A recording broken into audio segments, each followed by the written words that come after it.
Perkenalkan, nama saya Ardalina Lanuhu dengan NIM 145 dari Prodi Manajemen. Perkenalkan, nama saya Dila Fajar Kasari dengan NIM 146 dari jurusan Manajemen. Hai, nama saya Latifah dengan NIM 147 dari Prodi Manajemen. Perkenalkan, nama saya Dian Fadila dengan NIM 148 dari Prodi Manajemen. Perkenalkan, nama saya Rara Dapanapaki dengan NIM 117 dari Prodi Akuntansi. Halo semuanya, saya Cinta Rosa dengan NIM 119 dari Prodi Akuntansi. Perkenalkan, saya Nitya Smardita Wulandari dengan NIM 120 dari Prodi Akuntansi. Perkenalkan, saya Nisa Arina Putri dengan NIM 121 dari Prodi Akuntansi. Selanjutnya kami akan membahas tentang permasalahan serta solusi. Crispy House merupakan UMKM berbasis home industry yang beralamat di Jalan Terusan SMP, Sinarjaya, Batu Jajar Barat. Crispy House mengelola makanan ringan berbahan dasar singkong dan bahan alami lainnya. Crispy House ini juga dapat dijadikan seperti oleh-oleh, hampers, maupun yang sebagainya.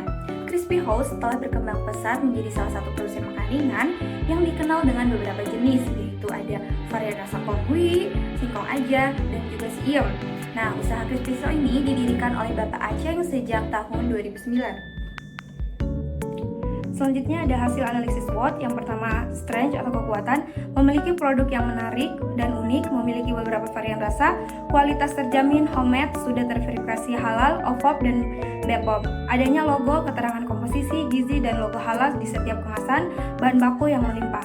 Selanjutnya ada weakness atau kelemahan, produk tidak dapat memenuhi permintaan pasar yang tinggi, dalam tahapan pengiriman masih memanfaatkan cahaya matahari dan pengemasan masih secara manual. Yang terakhir, ketergantungan bahan baku.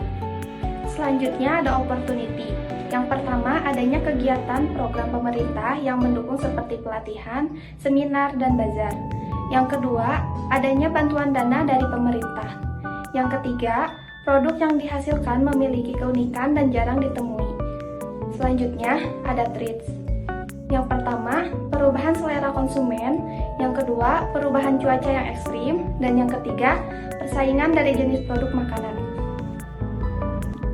Adapun permasalahan yang pertama yaitu tidak memiliki TikTok maupun TikTok Shop di era digital di mana aplikasi tersebut merupakan aplikasi platform yang sedang trending di kalangan masyarakat. Untuk solusi yang kami berikan yaitu pembuatan TikTok Shop dan TikTok saat ini menjadi salah satu platform media sosial yang digunakan untuk pemasaran digital. Melalui TikTok, produk yang ingin dijual oleh Crispy House dapat dibagikan dalam bentuk video-video menarik yang dapat dilihat oleh pengguna TikTok, serta penjualan dapat langsung dilakukan pada TikTok Shop yang menampilkan beberapa produk di keranjang kuning pada video yang kita buat. Permasalahan selanjutnya yaitu kurangnya pemasaran dan informasi secara digital melalui Instagram dan Tokopedia. Solusi yang dapat diberikan yaitu pembaruan foto produk yang dapat digunakan pada Tokopedia dan Instagram.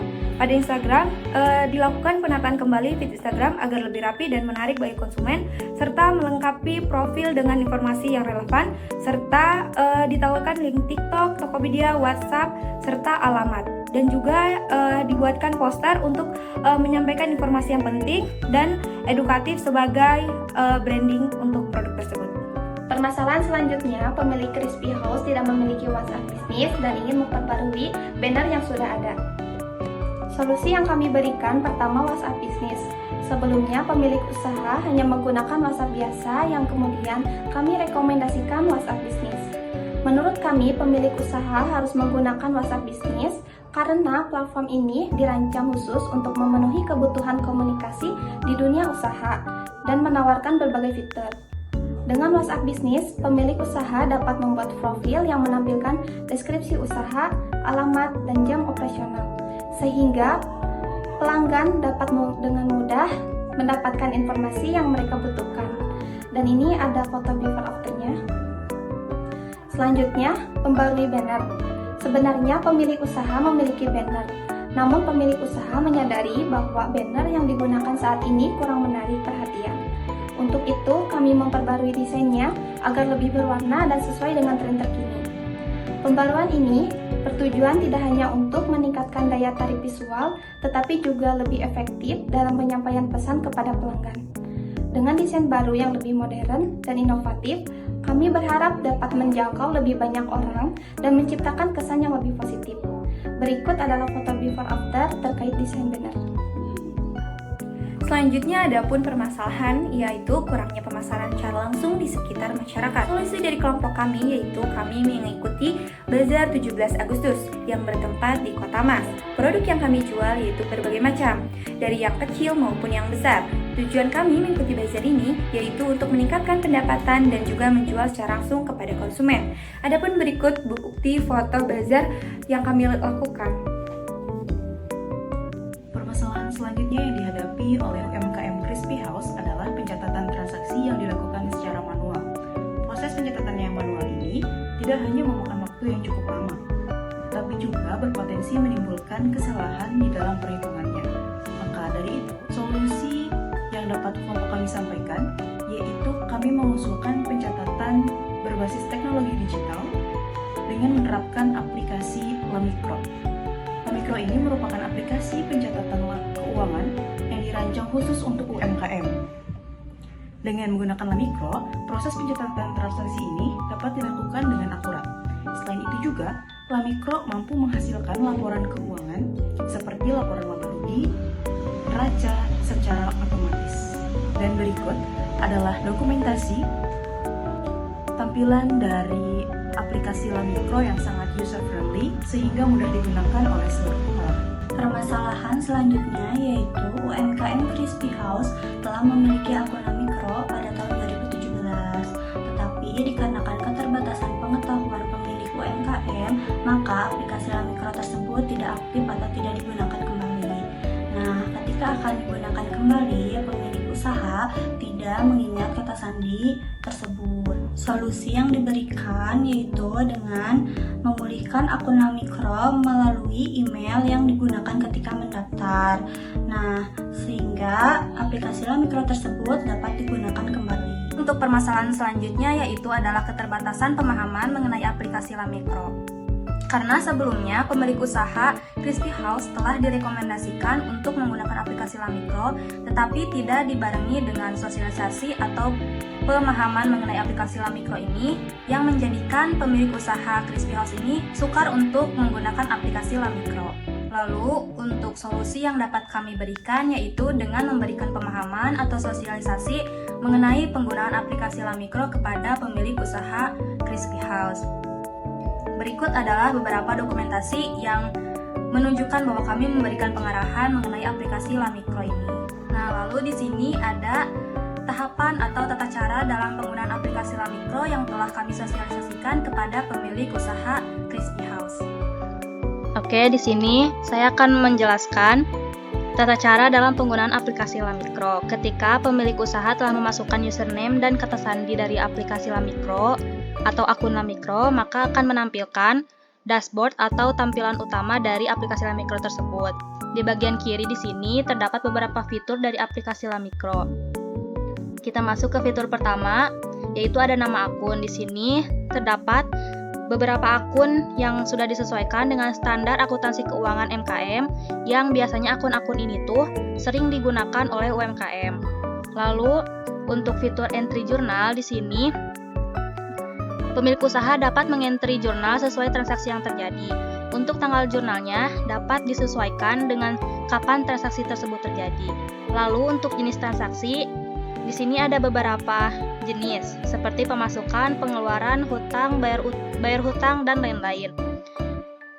Lalu untuk kolom diterima dari dan simpan ke-nya bisa disesuaikan dengan transaksi yang terjadi. Di sini saya akan mencontohkan jika ada transaksi pemasukan. Lalu untuk kolom diterima darinya, kita tinggal pilih saja pemasukan tersebut berasal dari mana. Kita contohkan dari penjualan produk. Lalu untuk kolom simpan ke-nya dapat disesuaikan dengan transaksinya. Dari penjualan produk tersebut, maka hasilnya disimpan kemana. Kita contohkan untuk dimasukkan ke kas. Untuk kolom nominal di sini, pemilik usaha dapat memasukkan nominal dari transaksi yang terjadi. Untuk kolom keterangan, dapat diisi atau tidak. Jika diisi, pemilik usaha boleh memasukkan keterangan dari transaksi yang terjadi. Lalu untuk daftar jurnal di sini akan menampilkan jurnal-jurnal yang telah di-input dan akan menampilkan kategorinya, keterangan akunnya, nominal, deskripsi, dan tanggal dari transaksi yang telah dicatat. Lalu dari daftar jurnal yang telah dicatat ini akan menghasilkan 2 laporan. Yang pertama adalah laporan laba rugi, di mana laporan laba rugi ini akan menampilkan dari penjualan serta biaya-biaya yang dikeluarkan oleh pemilik usaha yang akan menghasilkan laba atau rugi usahanya.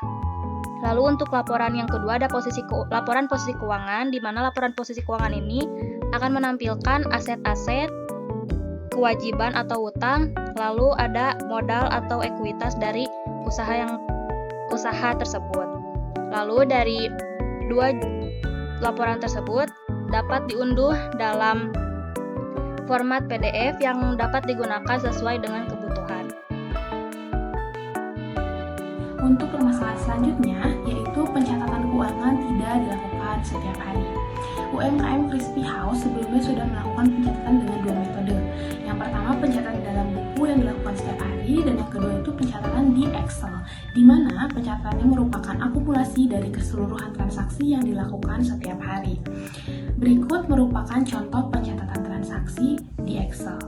Kedua metode pencatatan tersebut terkadang memiliki perbedaan nominal yang menyebabkan ketidakakuratan pencatatan keuangan. Solusi dari masalah tersebut adalah melakukan penggunaan aplikasi Lamikro untuk mencatat transaksi secara rutin dan konsisten, di mana aplikasi tersebut dapat membantu UMKM dalam mencatat transaksi harian, membuat laporan keuangan sederhana, dan memantau arus kas usaha mereka sehingga UMKM dapat memperkecil kesalahan. Berikut adalah dokumentasi permasalahan pada bagian proses produksi, yaitu pengeringannya. Saat ini, pemilik usaha masih menggunakan cahaya matahari di dalam proses pengeringannya.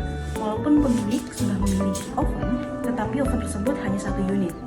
Hal itu tidak memungkinkan ketika pemilik usaha menerima banyak pesanan.